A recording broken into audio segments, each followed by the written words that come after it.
because it's a representation of what's really going on in American soccer right now. It's communities versus corporations. It's grassroots versus smoke and mirrors marketing. It's punk football versus plastic football. It's supporters loyal to the core versus supporters looking for whatever club can get them on TV the fastest. It's an all-out war for the dignity of the American soccer supporter, and tonight, the front line is at Keyworth! Yeah! Northern Guard, your words, your voices, your chants, your songs are your weapons, and this is your call to arms! I need volunteers who's with me! Yeah! On May 12, 2012, Detroit City FC played its first National Premier Soccer League regular season match before 1,072 fans at Cass Tech High School Stadium. The unexpected growth since that 1-1 draw comes with higher expectations. Last season's drop in the standings and the rumblings of billionaires Dan Gilbert and Tom Gore seeking a Major League Soccer franchise in Detroit made 2017 an important season for Detroit City FC.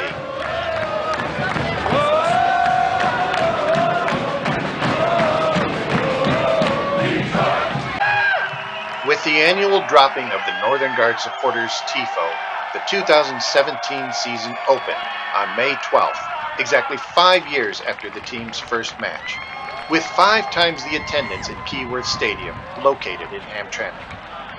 Positioned in the Great Lakes Division of the Midwest region, along with 7 opponents, the 14-match regular season began against the Milwaukee Torrent. You're out of the smoke.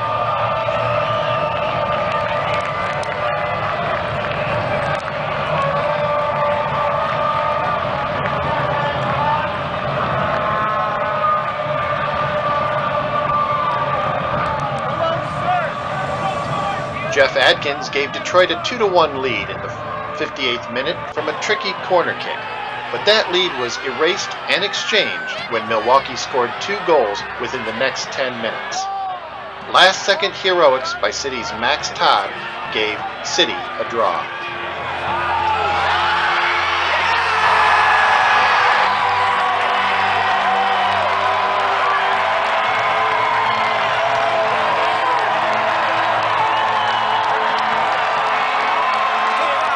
Though salvaging the point was worth celebrating, last year's weaknesses of giving up goals in the second half rekindled concerns that would return in less than 48 hours with a trip to Berkeley against the Michigan Stars.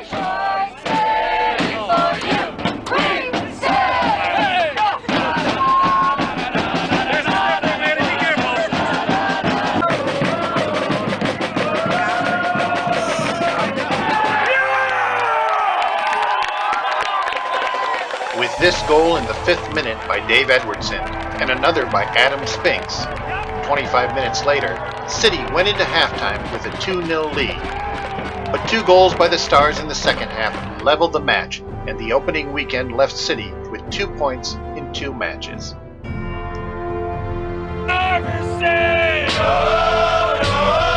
Can you hear an Iverson? No, no. Can you hear an Iverson? We don't hear a fucking thing. No, no. Can you hear an Iverson? No, no. Can you hear an Iverson? No, no. Can you hear an Iverson? We don't hear a fucking thing. No, no. Can you hear an Iverson? No, no. Can you hear an Iverson? No, no. Can you hear an Iverson? We don't hear a fucking thing. No, no. The Rouge Rovers, Northern Guard supporters who traveled to City away matches, created an imposing presence in Ann Arbor the following weekend. Or so thought the stadium security when they positioned themselves in front of the section of the bleachers assigned to them. Added to the gray skies, the downpour during halftime, and Cuban international Dario Suarez's 2 unanswered goals dampened the mood of the supporters.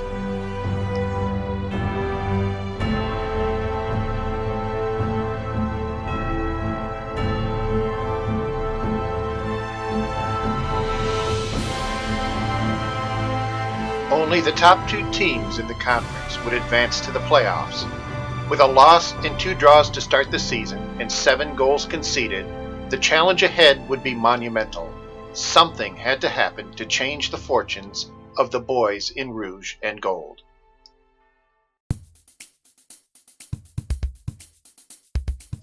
In 1967, William Clay Ford owned the Detroit Cougars, one of 12 teams in the United Soccer Association.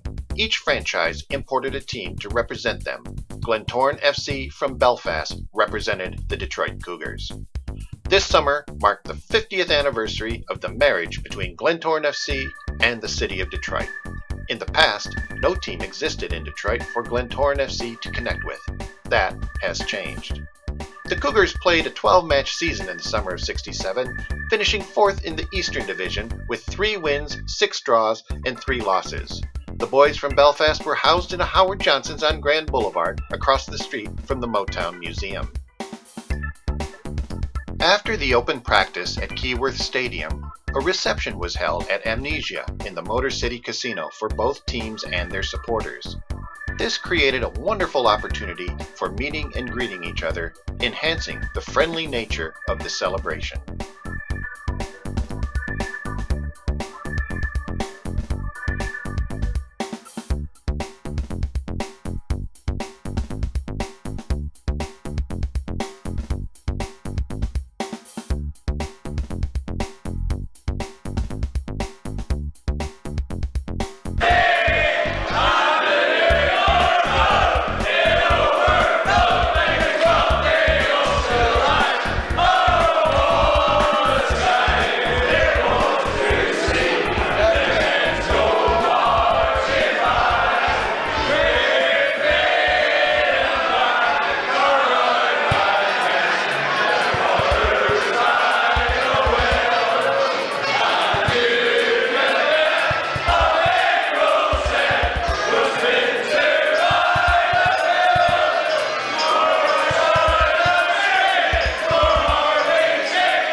From Northern Ireland came to America to become the Detroit Cougars.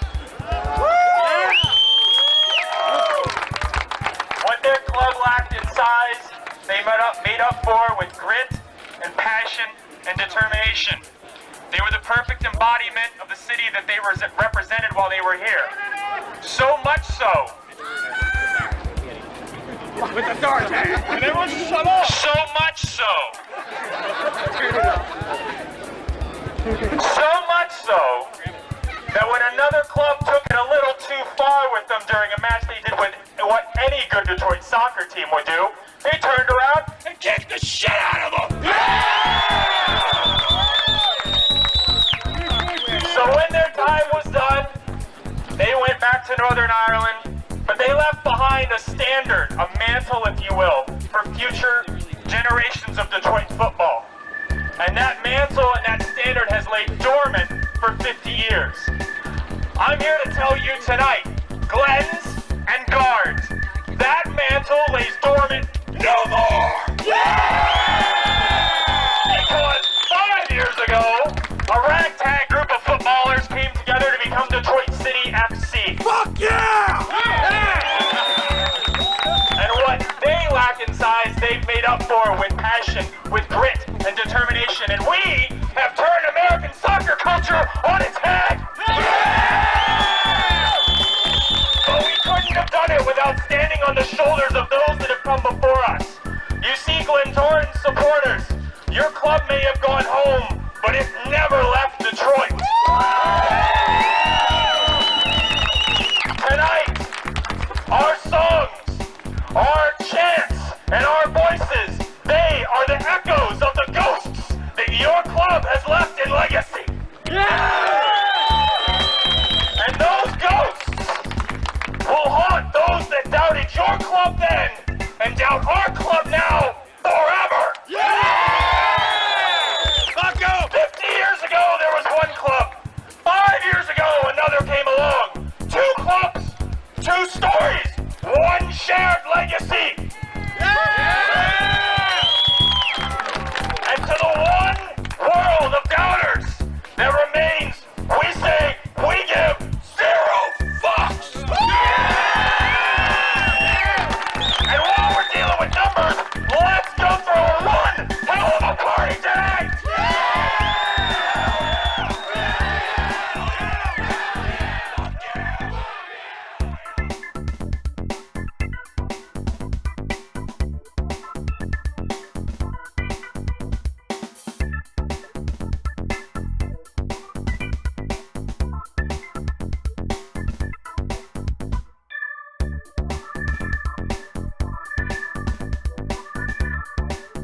was a defensive affair on the pitch, with neither side giving the other an inch.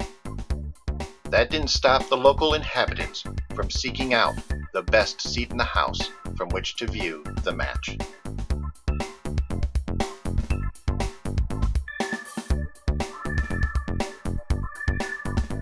Glenn's keeper Dwayne Nelson made a brilliant save on a penalty kick to keep things knotted in the 80th minute, but in the 86th minute, City's Tyler Moorman found the back of the net.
Memorable games tend to be those where the victory is meaningful, like a championship final, or a victory against a powerful rival, or an amazing comeback from a goal down and a man down on the road.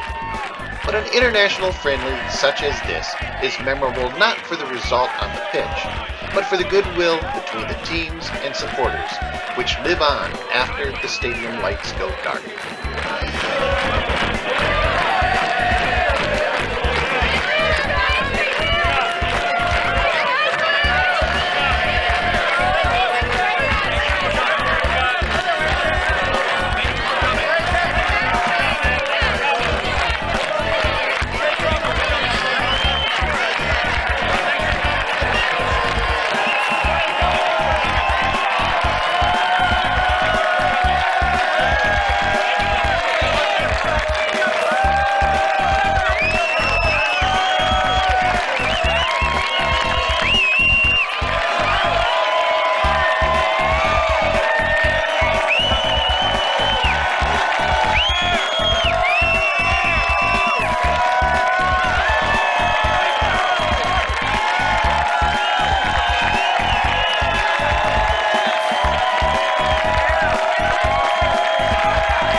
This weekend, we embrace Detroit soccer history and its roots from Belfast perhaps some of the Irish luck would rub off and change our fortunes in the 11 remaining matches of the season.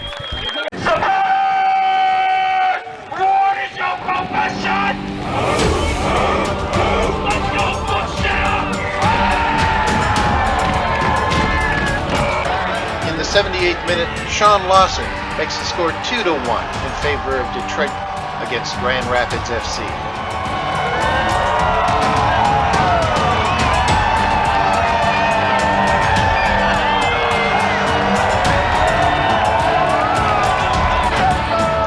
Then, in the 82nd minute, Derek Odom puts the ball into the back of the net to give Detroit a 3-1 victory and Grand Rapids FC the first to fall.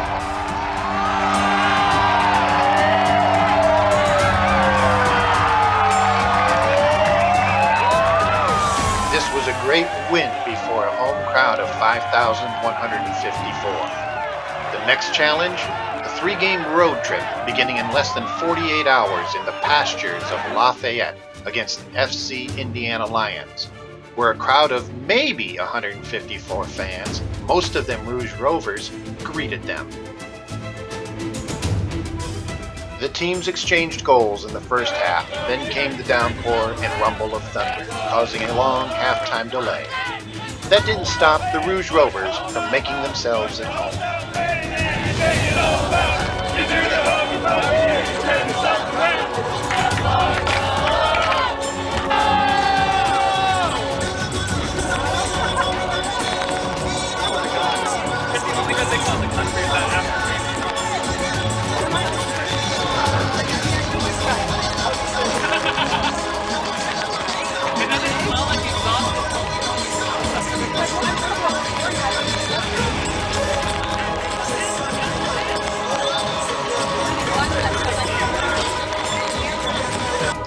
A 48th-minute goal by Backy Goodman and a 64th-minute Indiana own goal secured a second victory in a row and a 6-point weekend.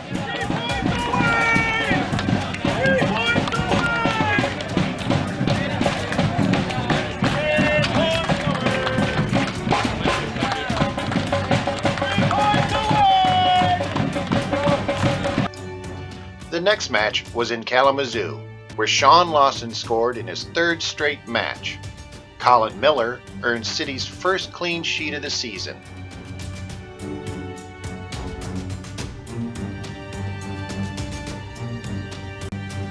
The third game in a row on the road would send City to Grand Rapids, where last season the team and supporters endured their worst ever loss.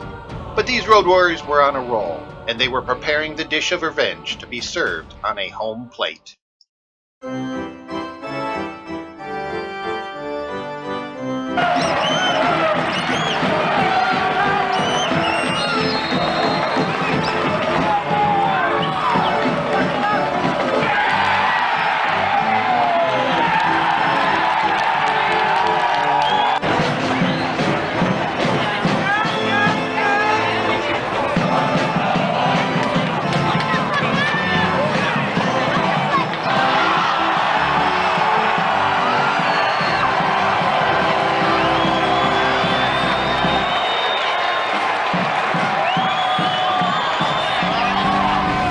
Four straight victories, 3 on the road. Sean Lawson scored a goal in each, with 3 of them being game winners. At the halfway point of the season, City was unstoppable. Any good champion, we didn't get upset. We started a little bit slow. Like any good champion, we saved a little bit of juice for the home stretch. Like any good champion, we pleaded to make our move. Tonight, Northern Guard, we make that move! Listen, it's a 3-team race for the playoffs, and I know 3 things tonight. Number 1, Ann Arbor star striker's been suspended for 6 months. Number 2, Lansing United is full of University of Michigan players, which we know from experience. They start leaving their club right about now. And number 3, we're hotter than hell right now! Roddy Green scored in the first half. But 3 minutes into the second half, Kalamazoo scored, ending 308 minutes of NPSL play where City had not conceded a goal. Elijah Rice converted from Tyrone Mondy's corner kick, and the winning streak reached 5 games.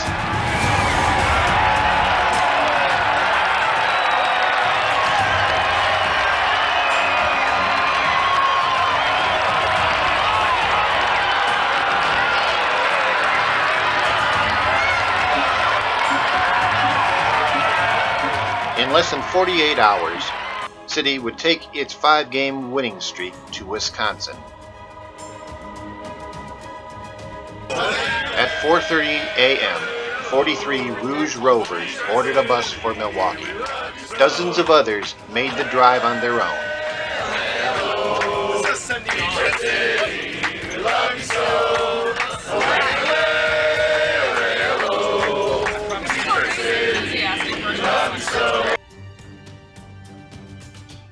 Milwaukee took a lead in the 18th minute, but 10 minutes later, Derek Odom was taken down in the box, giving us a penalty kick. Tyrone Mondy tied it. The Rouge Rovers have had unusual encounters on the road this year. The pasture in Indiana, the baseball diamond in Grand Rapids, and the community park in Milwaukee where this guy would run his sprints. It always makes these excursions interesting. In the 84th minute, it was Sean Lawson, of course, who would score and lead us to our 6th straight victory.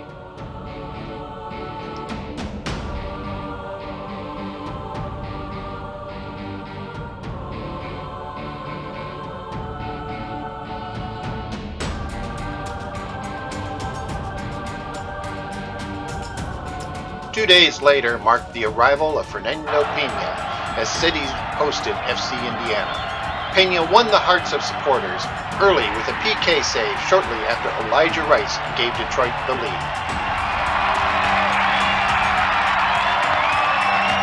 Spencer Glass scored in the second half, and Pena maintained the clean sheet for City's 7th win in a row.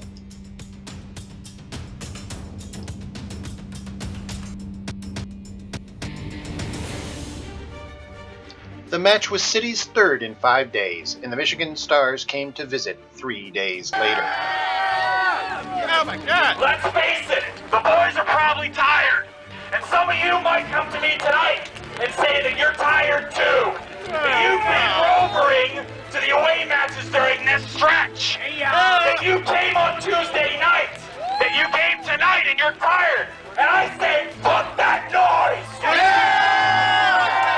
No one said that supporting this club would ever be easy, but we do it because we love it. You want to talk about something that's not easy? Try leaving your home in Jamaica, like some of these players have to play for this club. Try leaving your home in England to play for this club, like some of them have.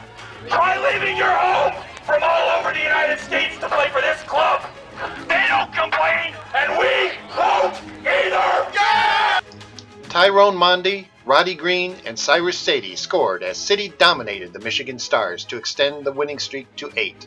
A late goal in added time prevented back-to-back clean sheets. The next opponent, first-placed AFC Ann Arbor. It was started by a season ticket holder that didn't want to drive from Ann Arbor to Detroit for a match. It's coached by a man that stood where you're standing. He chanted your chants and wore your colors and turned his back on the Northern Guard. It was formed with players that were near and dear to our hearts in the early years of this club for greener pastures. For fuck's sake, people, the original name of their club was Ann Arbor City FC. For fuck's sake, they used our supporters in their promotional materials when they started. They are shit, and tonight, let's go show that mighty oak they don't got the nuts to hang with us. Supporters! What is your profession?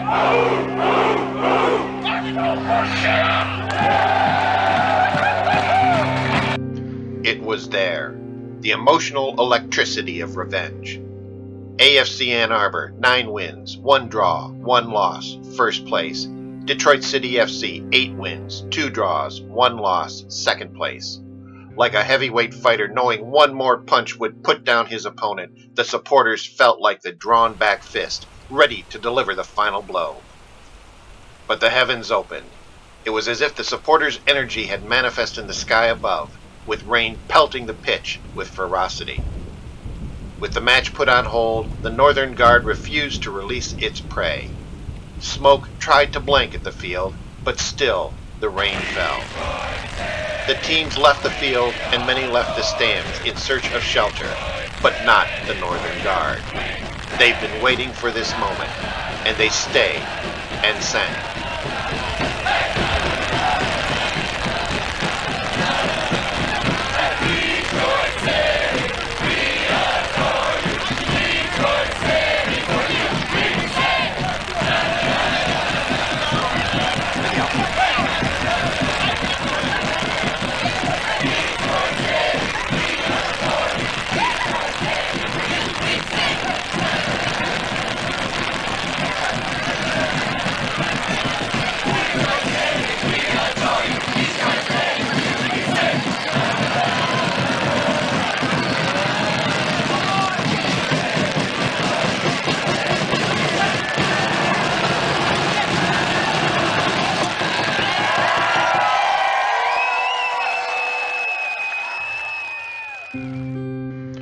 When the chants and songs would not relent, the clouds gave way, reducing the rain's intensity to a light mist in comparison. Saturated by the soccer gods, the field could not absorb the onslaught, and with the steady drizzle that followed, draining became an impossibility, making this evening's match unable to continue. It was about an hour after the pause that the officials abandoned the game on account of player safety. Tuesday, July 11th was announced as the rescheduled date. Co-owner Alex Wright, on the eve of his wedding, took his bride-to-be out to the middle of the pitch in a demonstration that it was safe to dance. What you want, what you want.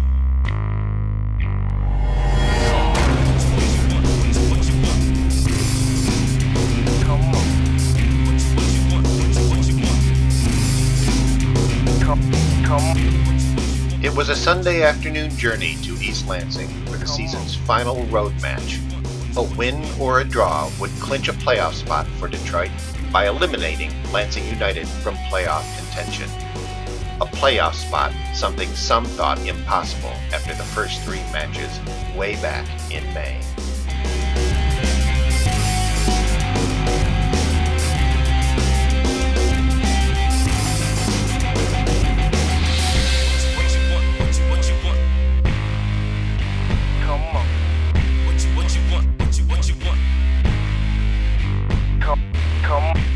After spotting the home team a goal 2 minutes before the half, Detroit's Sean Lawson scored to erase it before the halftime whistle. Then it was the Cyrus Sadie show as he dominated the pitch with his sorcerer's skills. He scored at the 57th minute, which extended the winning streak to 9 games.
this Tuesday evening, there was some concern whether the resumption of the Ann Arbor game would go, due to an afternoon downpour which once again flooded Keyworth.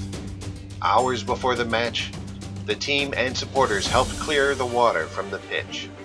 Being an unscheduled weeknight match, the intensity from 4 days ago had diminished.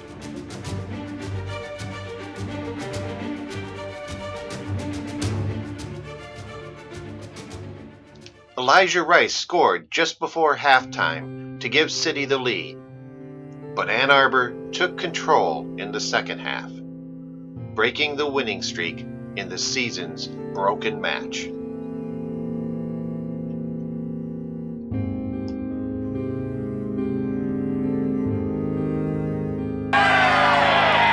what do you say, you classy motherfuckers?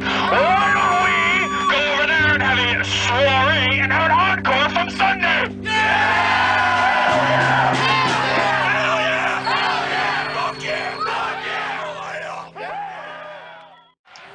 With Lansing holding a 3-0 lead as revenge, Sean Lawson scored to break the clean sheet with 19 minutes left to play.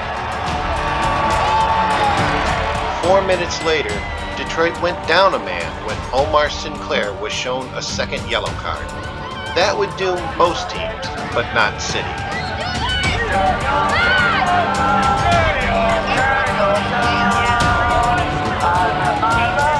At the 79th minute, Seb the Windmill Harris scored.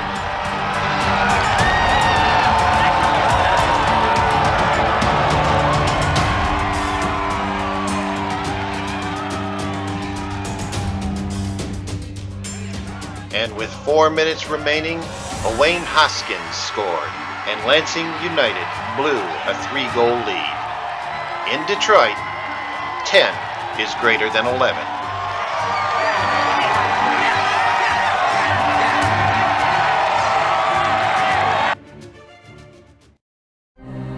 Joe Tacopina and other American investors purchased the Venice-based team Venezia FC when they were in the 4th tier of Italian football. After the first season was over, the team was promoted to the 3rd tier, Lega Pro. During the summer of 2016, Italian scoring legend Filippo Inzaghi was named Venezia FC's manager. Winning continued, advancing the club into the 2nd tier, Serie B. This, by far, would be one of Detroit City FC's most challenging We have the opponents. most compelling story in Europe right now. The rise of Venezia FC versus the most compelling story in North America right now. The rise of Detroit City FC. And amidst the smoke and amidst the song, our light will be a beacon to those that are still trying to find their true club. As if to say, we're here, come and get it. And it will also serve as a warning to those that would seek to displace us. If you want something true, if you want something real, we've built it and we're not going anywhere. Come and get it. The match was sponsored by Quicken Loans and the Detroit Pistons, Dan Gilbert and Tom Gores, the parties interested in acquiring a Major League Soccer franchise in Detroit. If that wasn't enough to raise the eyebrows of the Northern Guard, a story published a week before in Crane's Detroit Business reported that Palace Sports and Entertainment had sent an application to the federal government to register a, quote, Detroit City Soccer Club trademark. Meeting a team of this caliber just before the playoffs could have had a negative impact on the team's confidence. They were salaried professionals against City's unpaid players. There was even chatter among the supporters about not showing up to the match due to the Gilbert Gores sponsorship. And unlike our previous international friendlies, there were no supporters from Venice to meet and greet. It was Detroit's Roddy Green who opened the scoring in the 28th minute. 4 minutes later, Cyrus Sadie, City's magical midfielder, undressed a Venezia defender, then saved the ball from crossing the end line, feeding it to the front of the goal, where Elijah Rice lifted his foot and guided it into the back of the net.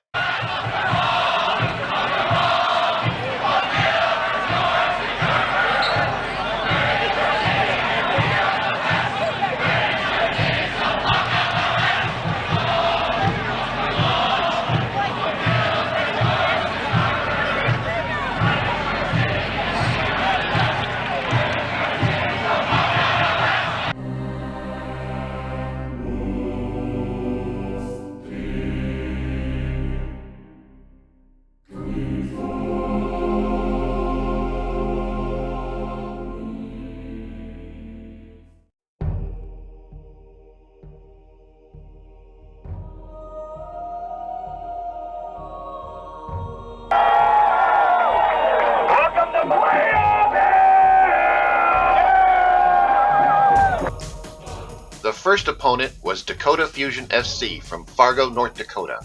Established in 2016, Dakota finished the 2017 season in second place of the West Conference of the Midwest region with 9 wins, 5 losses in 14 games.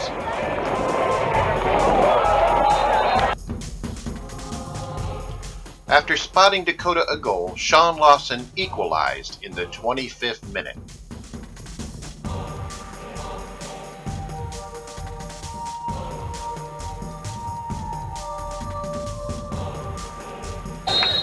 Ten minutes later, Seb Harris scored on a penalty kick, propelling Detroit into the lead.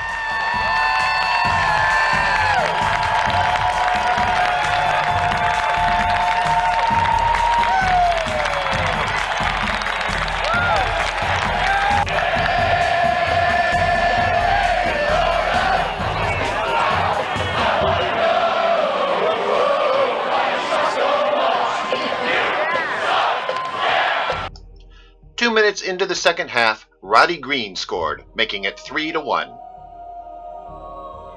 In the 76th minute, Sean Lawson stepped up to the spot.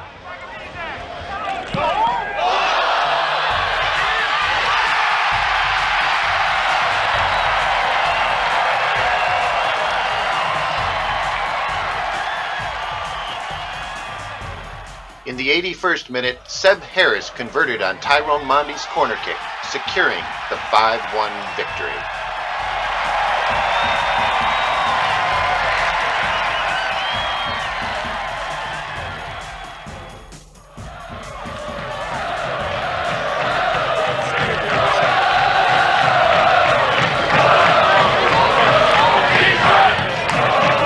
A week later, Detroit would host the Midwest Region semifinals on Friday.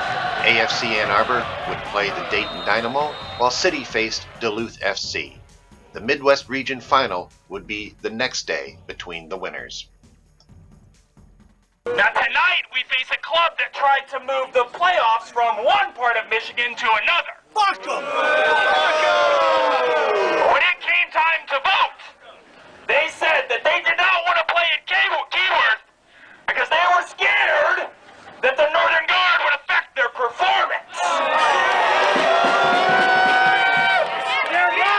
Point is, Northern Guard, they tried to run from you. This chicken shit club tried to avoid the inevitable. And tonight, we will make them pay. 3 days before the match, our community was shook by the near-fatal accident of one of our capos. Amanda was struck by a truck as she was riding her bike to work and underwent several hours of surgeries. We collectively held our breath and sent prayers and positive thoughts her way.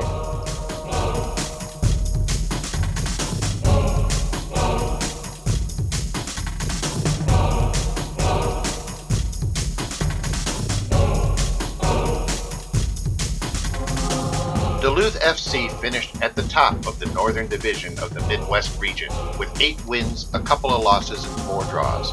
They scored 42 goals while conceding only 18. In the preceding match, Ann Arbor defeated Dayton 1-0 to advance to the final.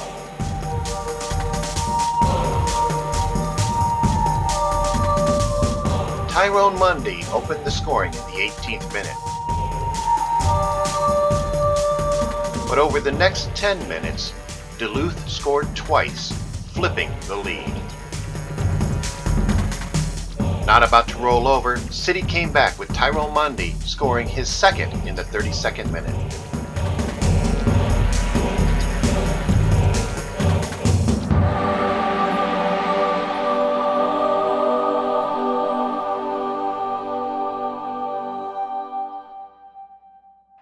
Three minutes later, Mundy stood at the corner and delivered a ball into Dave Edwardson, who returned the lead to Detroit.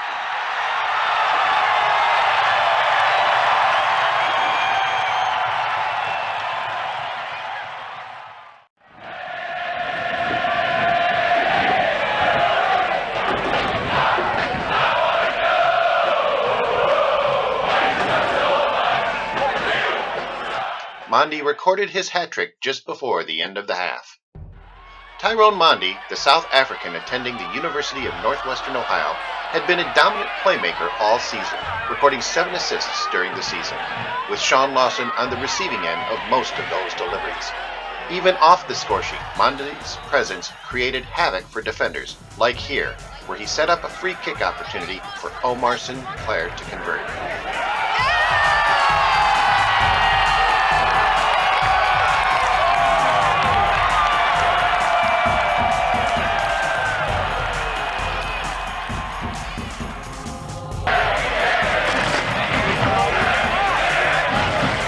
Detroit City FC substitution presented by Lawrence Tech University.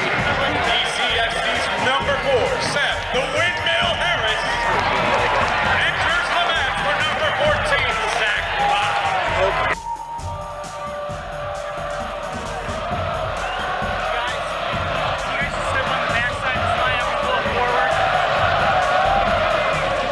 The 2017 season had consisted of 21 matches to this point, 3 preseason friendlies, 2 international friendlies, 14 NPSL regular season matches, and 2 playoff matches.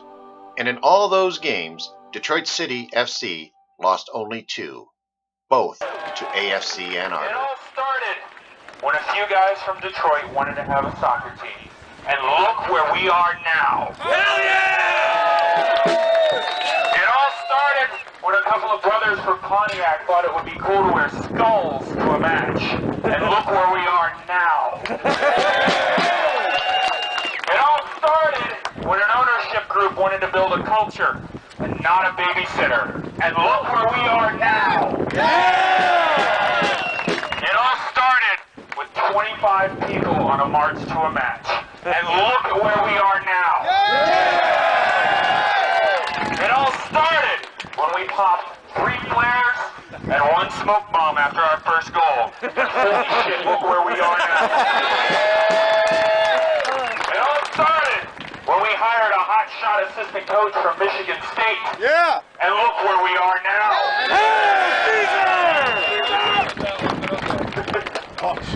It all started because of you. And tonight, you will feel a lot of emotions, I can guarantee that, but one of them will not be shame. When that final whistle blows, regardless of the outcome, I want you to look around, and I want you to have it sink in how far we've come. Look at us now!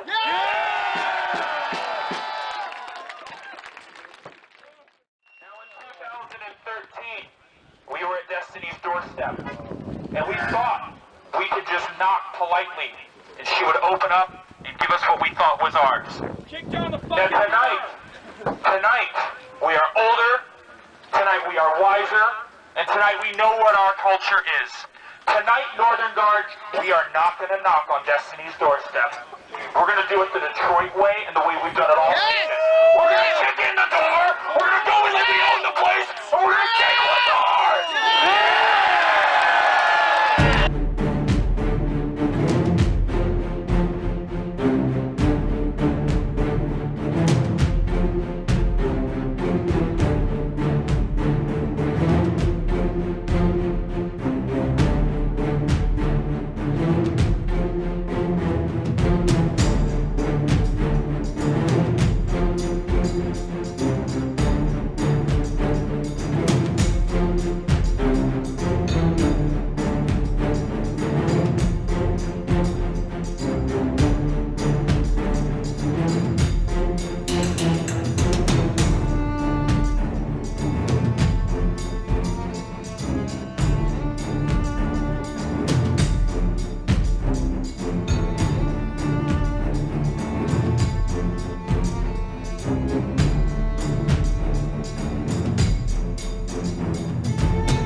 first half began with each team getting their chances while wrestling for control of the match.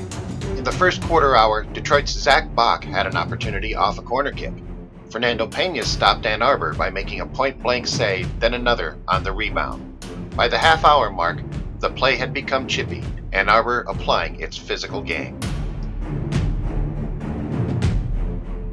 In the 35th minute, Jordan Tyler made a run toward the goal, his shot forcing a corner kick. This set up City's opening strike. Mondi crossed it to the far side where Zach Bach sent it toward the goal for Tyler to smack it past Ann Arbor's keeper, TJ Tomaso.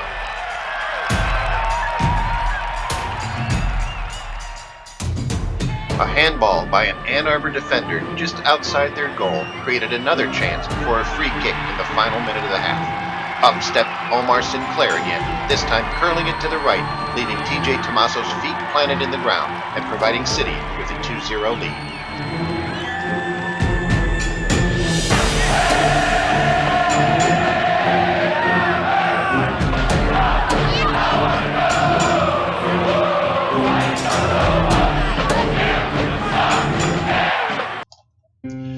The soccer gods were not done scripting this mythic tale. In the second half, Ann Arbor made some changes at the 54th minute, which included bringing in Alec Lazinski and Kwesi Allen onto the pitch. Lazinski played for City last season, scored City's first goal at Keyworth, and then this year he scored the game winner for Ann Arbor in the suspended match at Keyworth.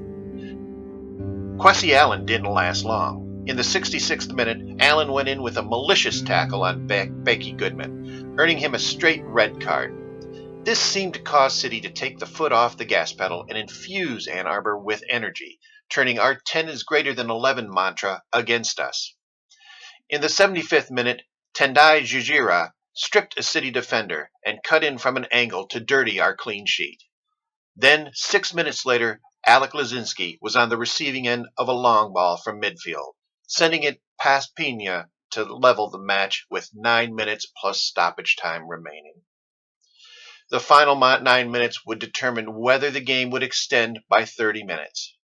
The clock hit 90, the fourth official showed 6 minutes of added time, and about 3 minutes into it,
Schmidball.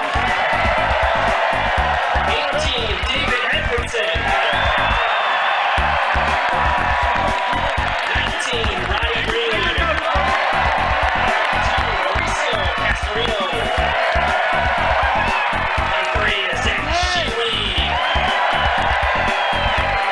28, Tyler Morgan. 28, David Dwagey. 40 is Troy Watson. 35, Jordan Tyler. 96, Omar Sinclair. And number 97, Tyrone Mundy. And your head coach, Matt Kiernan. Happy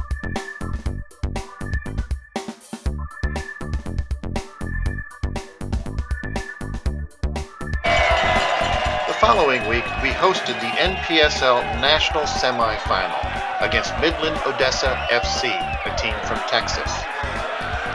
In an evening where the match was sold out at around 2 o'clock in the afternoon, and where people were actually scalping tickets for this fourth-tier soccer club, the team ended up losing in penalty kicks, but that did not take away the fact that we were the 2017 NPSL Midwest Region champions.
None of the moments that people describe as the best in their lives seems analogous to me.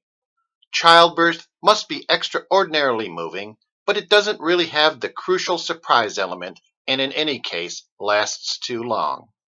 The fulfillment of personal ambition, promotions, awards, what have you, doesn't have the last minute time factor, nor the element of powerlessness that I felt that night.